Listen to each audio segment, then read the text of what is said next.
Former U.S. Attorney Joe DiGenova was on the radio earlier this week and he dropped some bombshells when discussing the ongoing work related to the crimes committed by Obama's deep state actors. Here is a section of what DiGenova said early in the interview. Bill Barr announced there are going to be indictments in this case when he went on the Laura Ingraham show the other night and gave an amazing interview for an Attorney General of the United States. He said, yeah, sure, John Durham could write a report, but that's not what he's doing. He's getting ready to bring indictments if he has the evidence, quote unquote. But if he has the evidence is like a passé footnote. What the Attorney General was saying after saying that Crossfire hurricane was one of the greatest travesties in American history and that he was deeply disturbed about the evidence that he had seen. I think it's pretty clear that John Brennan, if he doesn't have a lawyer now, then he'd better get one because the indictments are coming. All right, so Joe, on Friday, Senators Chuck Grassley and Ron Johnson disclosed 4 redacted footnotes from the IG report. 4 of them. So there's a lot to get to. To you, which one was the most information, the quote unquote bombshell of what they released on Friday? Well, I think their information was important because it demonstrated that there is now conclusive evidence, if anybody really needed it, that the FBI was engaged in not only selling disinformation, but knowingly selling disinformation to the FISA courts. Those 4 footnotes are very important, and that's why they were kept classified, and the reason is they were classified because they implicate foreign governments, probably the United Kingdom more than any one, and also very sensitive Russian intelligence sources that the CIA is aware of.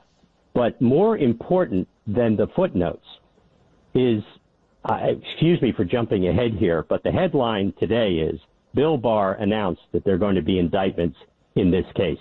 Mm-hmm. When he went on the Laura Ingraham show the other night and gave an amazing interview for an Attorney General of the United States, he said, yeah, sure, John Durham could write a report, but that's not what he's doing. He's getting ready to bring indictments if he has the evidence, quote unquote. But the if he has the evidence is like a passé footnote. What the Attorney General was saying after saying that Crossfire Hurricane was one of the greatest travesties in American history, and that he's deeply disturbed about what the evidence that he has seen, I think it's pretty clear that John Brennan, if he doesn't have a lawyer now, then he better get one, because the indictments are coming. As we have discussed on this program for a long time, this was never about John Durham writing a report. He can do that if he wants to, but the most important thing is to bring indictments. And the Attorney General just said to us, that's exactly what he's doing. So for folks who missed it, the footnotes are great, but they're nothing compared to what Bill Barr said about John Durham. Well, I'd like to wind back to asking you more about the footnotes in a second, but since you brought up Bill Barr, I want to play a piece of audio for you. And this is, as you mentioned, an intensity and a severity that I have not heard Bill Barr use yet. And Bill Barr's a plain-spoken guy, but this particular cut 15, shows that he unequivocally has assessed, along with John Durham, that there was no mistake here when it came to going after President Trump. Listen to this. I think what happened to him was one of the greatest travesties in American history. Without any basis, they started this investigation of his campaign, and even more concerning, actually, is what happened after the campaign, a whole pattern of events while he was president. To sabotage the presidency, and I think that, or at least had the effect of sabotaging the presidency. In other words, the greatest travesties in American history is opening this without basis, this investigation, while he was a candidate, and then what's even worse, sabotaging the presidency. Yes, this has been the obvious truth to anyone who would assess the available public evidence from day one.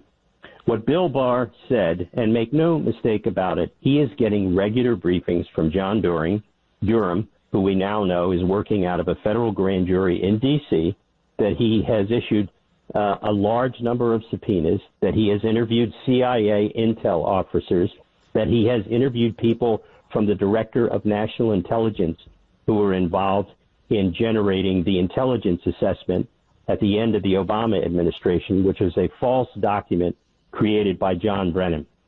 This is pretty stunning stuff coming from an attorney general. I personally am pleased to hear it because it was very important for the American public to begin to get their arms wrapped around the fact that there's going to be some pretty ugly stuff happening against former U.S. government officials who violated federal law. And it's pretty clear that what John Durham is pursuing is a massive conspiracy to deny the civil rights of American citizens and to corrupt the intelligence apparatus of the United States government through fraud and dissembling. That's where he's headed. Joe, you said that he's not going to be doing a report, that he's, getting lawyers together. You talked about a D.C. grand jury, but we've heard in the past that the reason that they didn't go after some people, the reason they didn't immediately, press charges, and they've said it was because they couldn't get an indictment. Because in D.C., in the district, it's very hard to get an indictment against a Democrat politician. So how is he going to do that? Are we just not, if you're talking about Democrat politicians, names that people recognize in the district, isn't it going to be close to impossible to get any kind of indictment? No, I don't think so. I think in the cases where there have been no indictments sought or attempted, there's only one case where we know that there might have been a refusal by a grand jury, and that's in the Andrew McCabe case. And we don't even know if that's true. We do know that you can get an indictment. I don't have any doubt that John Durham's going to be able to get indictments. The bigger issue would be whether or not he can get a conviction. I'm not worried about that. This is not about convicting people. It's about charging them, knowing you have guilt beyond a reasonable doubt, and then letting a jury make up its mind. What's important here is disclosure, transparency, exposure, making the indictments, having them be fully backed up by evidence, and I have no doubt whatsoever that those indictments are coming now. Bill Barr would have never given that interview, would have never said what he said about the severity of the conduct of Brennan and Clapper and Comey and McCabe and even White House officials and senior intelligence officials.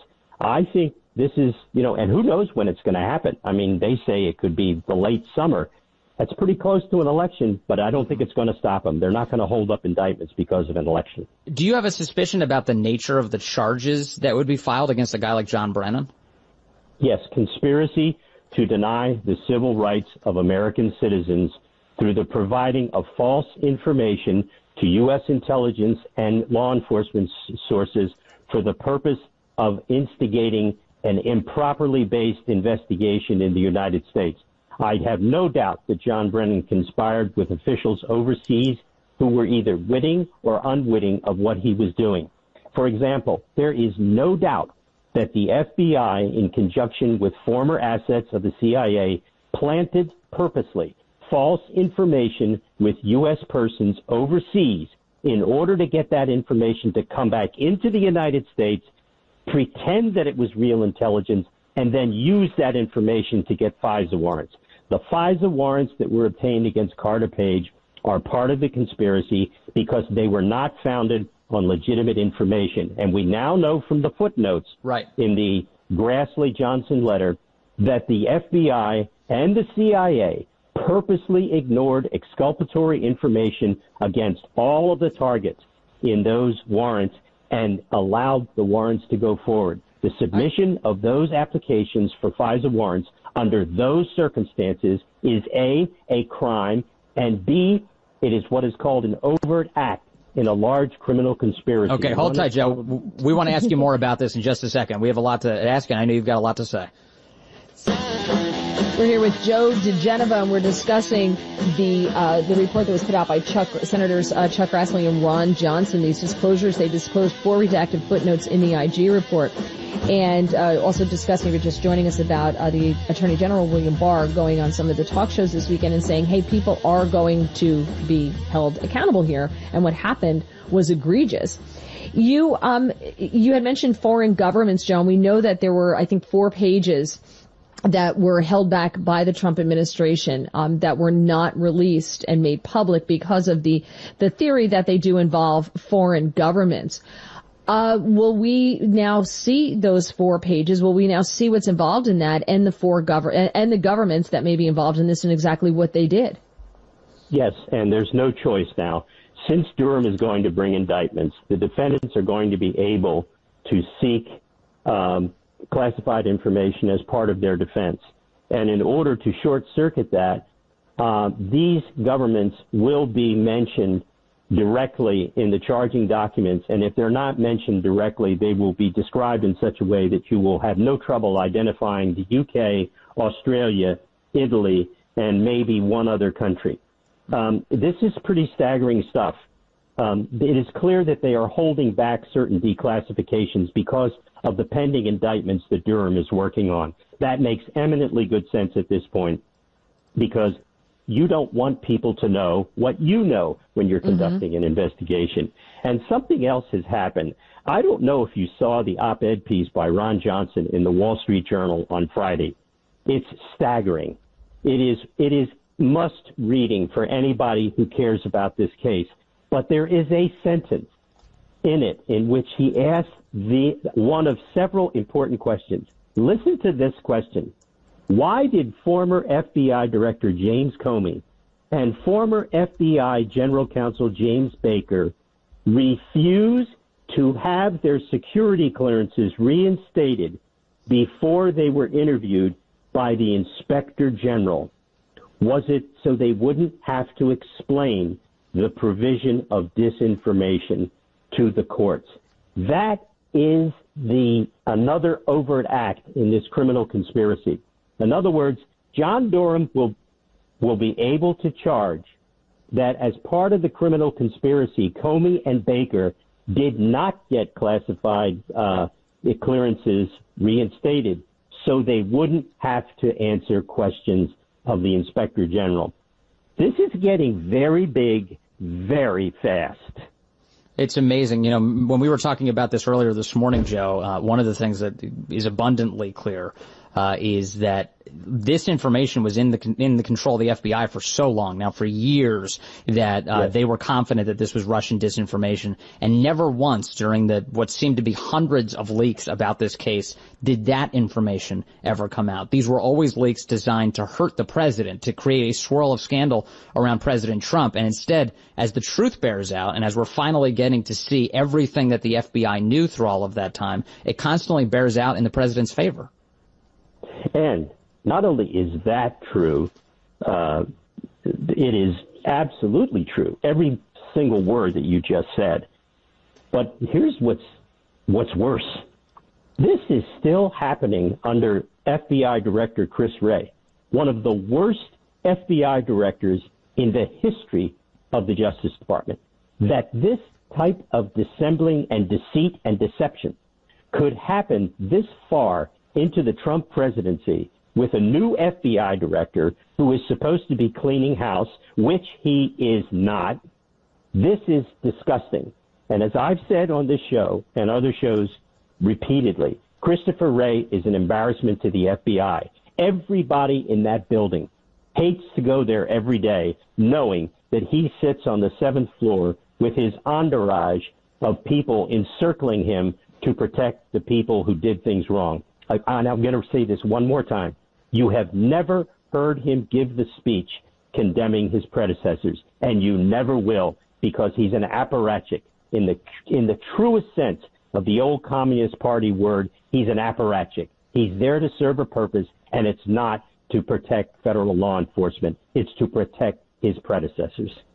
So, as we have discussed on this program for a long time, this was never about John Durham writing a report. He can do that if he wants to, but the most important thing is to bring indictments, and the Attorney General just said to us, that's exactly what he's doing. Other notes from the interview. The FBI was not only pushing garbage to get the Carter Page Pfizer warrant, they knew they were pushing garbage. The items redacted in the FISA report from the DOJ at G. Horowitz are redacted because they implicate foreign governments, which are likely the UK, Italy, Australia, and perhaps others.